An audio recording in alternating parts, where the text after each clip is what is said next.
শুধু দর্শক, আমরা দেখতে পাচ্ছি হাইকোর্টের সামনে মেধাবী ছাত্র বুয়েট শিক্ষার্থী মাসুদ হত্যার বিচার চাই এবং এই বিচারের দাবিতে তার মা বাবা এসেছেন, তার স্বজনেরা এসেছেন, তার বন্ধুরা এসেছেন। আমরা দেখতে পাচ্ছি হাইকোর্ট প্রাঙ্গণটি আজকে শোকের ছায়া নেমে এসেছে। মূলত শোকাহত এই পরিবার এবং এদের ন্যায় বিচারের দাবিতেই তারা এখানে এসেছেন। আমি এখন এই মেধাবী ছাত্র বুয়েটের মেধাবী ছাত্র মাসুদের বাবার কাছে আমি জিজ্ঞাসা করব আসলে ঘটনাটা কিভাবে ঘটেছিল, কি বলতে চাচ্ছেন। আপনার নাম পরিচয় দিয়ে বলুন। মাসুদ আপনার সন্তান। হত্যাকারীর বিচার চাই। আমার ছেলের নাম হলো মোহাতাসিম মাসুদ, আমার নাম মোহাম্মদ মাসুদ মিয়া। হত্যাকারীরা ইচ্ছাকৃতভাবে আমার ছেলেকে হত্যা করছে। আমি এখন লিখিত একটা স্টেটমেন্ট করে আপনাদেরকে শোনাই। ঠিক আছে, শোনান। শুধু দর্শক, এই মাসুদের বাবা লিখিতভাবে একটা মামলা নম্বর করে শোনাচ্ছেন। রূপগঞ্জ থানাধীন মামলা নম্বর 29/12/2024, তারিখ 20/12/2024। এটা রূপগঞ্জ থানায় মামলা দায়ের করা হয়।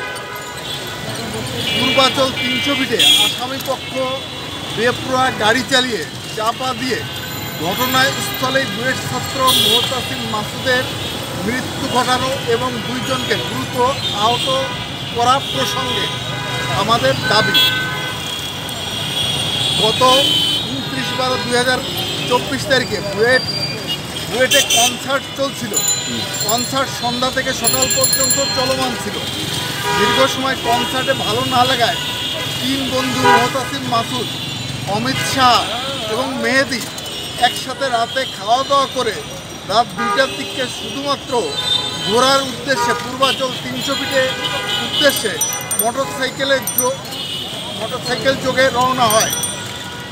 মোটরসাইকেল 300 ফিটে পৌঁছালে লীলা মার্কেটের আগেই পুলিশের নির্দেশক্রমে পুলিশ চেকপোস্টে ফুটপথের পাশে মোহতাসিম মাসুদ মোটরসাইকেল থামায় এবং মোটরসাইকেলটি স্ট্যান্ডে দাঁড় করায়।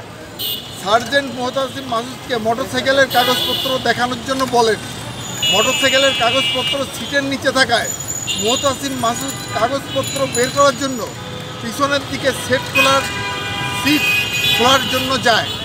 সিট খুলতে থাকা অবস্থায় হঠাৎ করে আসামিদের প্রাইভেট কারটি বেপরোয়াভাবে চোখের পলকে দাঁড়িয়ে থাকা মোটরসাইকেল আরোহীদের চাপা দিয়ে নিহত ও আহত করিয়া পালিয়ে যাওয়ার চেষ্টা করে। ঘটনাস্থলেই মোহতাসিম মাসুদ মারা যায় এবং অমিত শাহ এবং মেহেদি দ্রুত আহত অবস্থায় হাসপাতালে ভর্তি করা হয়। তাদের চিকিৎসা চলমান। আসামি পক্ষ সম্পূর্ণ ইচ্ছাকৃত গেম খেলার ন্যায় উদ্দেশ্য প্রণোদিত হয়ে এই মৃত্যু ঘটিয়েছে। অনিচ্ছাকৃত হলে পালিয়ে যাওয়ার চেষ্টা করতে পারত না।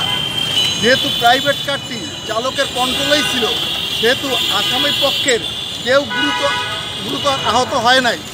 তারা ইতোপূর্বে এ ধরনের হত্যাকাণ্ড আরও ঘটিয়েছে বলে মনে হয়, কারণ এই মামলায় আসামিগণ গ্রেপ্তার হওয়ার পরে অদ্যাবধি আর কোনো অ্যাক্সিডেন্ট 300 ফিটে মৃত্যু হয় নাই। আর কোনো অ্যাক্সিডেন্টে 300 ফিটে মৃত্যু হয় নাই। কিন্তু এই আসামিগণ গ্রেপ্তারের পূর্বে পূর্বাচলে এ ধরনের অনেক অ্যাক্সিডেন্টে মৃত্যু ঘটেছে। আসামিদের গেম খেলার ন্যায় হত্যা আমাদের জীবনকে চরমভাবে অসহনীয় করে তুলেছে। উল্লেখ্য, মৃত মোহতাসিম আমার একমাত্র ছেলে।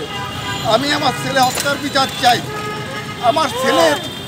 আমার ছেলের ওখানে তারা জামিন পায় না। আসামিরা জামিন না পেয়ে তারা হাইকোর্টে আসছে। আমরা হাইকোর্টে এই উদ্দেশ্যে তারা যাতে জামিন না পায় এবং 302 ধারায় অন্তর্ভুক্ত করা হয় এবং আজকেও জামিন পাওয়ার জন্য বাকি একজনের জামিন নামঞ্জুর হয়েছে হাইকোর্টে, আর 2 জনের জামিন আজকে শুনানি হওয়ার কথা। আজকে যাতে তাদের না হয় এই উদ্দেশ্যে আমরা এখানে মানববন্ধন করছি এবং আরও বিষয়টি অবগত করতে চাই। এদেরকে যদি জামিন দেওয়া হয় তাহলে 300 ফিটে যে গত 20শে ডিসেম্বর থেকে আর কোনো মৃত্যু হয় নাই, পুনরায় মৃত্যু সংঘটিত হতে থাকবে। কারণ এরা উদ্দেশ্য প্রণোদিতভাবে গেম খেলার ন্যায় মৃত্যু ঘটিয়ে চলেছিল এবং বর্তমানে আবার জামিন পেয়ে আবারও তারা মৃত্যু ঘটাইতে পারে বলে আমার আশঙ্কা। আমি হাইকোর্টের আমাদের জীবনও তো শঙ্কার মুখে। হাইকোর্টের অ্যাটর্নি জেনারেল মহোদয়ের কাছে আবেদন করছি যাতে এরা যেভাবে এরা আর কখনো জামিন না পায়, এদের মৃত্যুদণ্ড কার্যকর করা হোক এবং ফাঁসির রায় কার্যকর করা হোক এবং 302 ধারা মামলায় অন্তর্ভুক্ত করার জন্য হাইকোর্টের কাছে সবিনয় আবেদন করছি। শুধু দর্শক শুনলেন মা বাবার আকুতি এবং তারা ন্যায় বিচারের প্রত্যাশায় আজকে এসেছেন এখানে। তার মা, তার বাবা, তাদের আকুতি। আসলে হাইকোর্ট প্রাঙ্গণ আজকে বাতাস ভারী হয়ে গেছে তাদের এই আকুতি। শুনুন এই সুপরিকল্পিত হত্যা। 24-এর মুক্তিযোদ্ধা, সেই একজন সৈনিক, সে বুয়েটের সিআর, সেইখানে মুক্তিযুদ্ধের 24-এর মুক্তিযুদ্ধের সে নেতৃত্ব দিছে। আমার ছেলেকে যে হত্যা করছে নিরপরাধ, তাকে আমার ছেলে হত্যাকারী ফাঁসি দ্রুত কার্যকর করুক।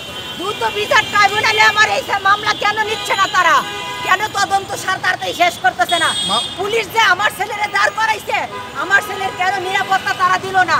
তাদেরকে আইনের ব্যবস্থা আনতে হবে, তাদেরকে আর আসামিদের তো কোনোদিন যেন জামিন না হয়। জামিন হলে আমাদের জীবন শঙ্কার মুখে থাকবে। আমরা এমনিতেই শঙ্কার মুখে আছি। আমরা বেঁচে আছি, কোনো মতে বেঁচে আছি ছেলেকে ছাড়া। আমার ছেলেকে হয় ফিরাই দিতে হবে, নাহলে ফাঁসি কার্যকর করো। আমার ছেলেকে পারলে ফিরাই দাও। বারবার পরিভাষিত করতেছে যে 302 ধারা মামলায় লেখা হওয়া সত্ত্বেও